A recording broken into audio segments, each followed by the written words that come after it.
Türkmen dilinin düşündürüştürlüğüne hıyar, arzu, islev, umid, höwes diýen sözler manydaş diýilip berilen.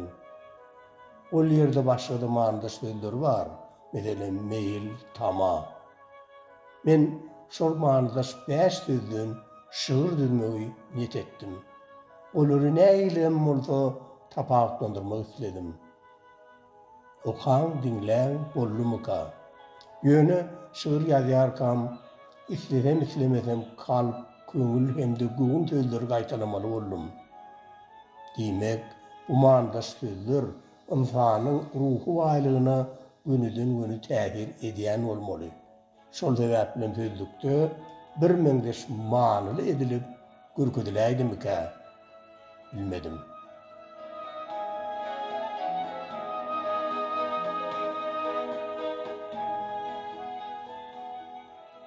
Hoş hiyallar,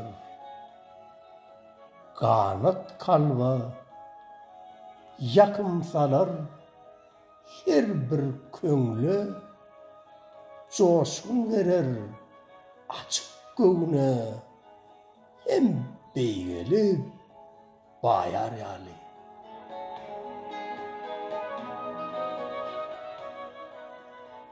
Ak arzular bagta açar, çar tarafa päklik saçar, gaýgy, gussa, durmaz kaçar, kalby köňli ayar ýaly.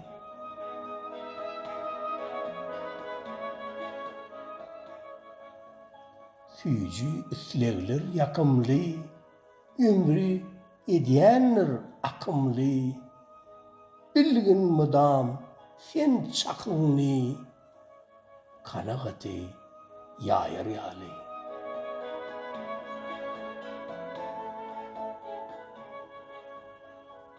Umidler nazar geljege, kadam bas öňe seljere, üstünlük yaran erjele, ykbaly nur şaýar ýaly.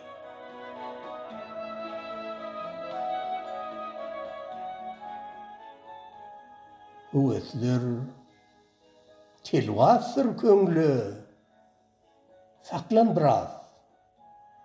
Kalbim dinle, hayır işi, koyma, oňla,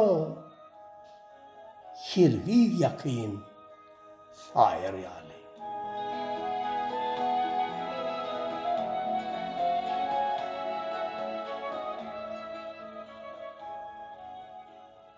Bu felsefeli goşgy meniň zat atly täze kitabymdan alyndy.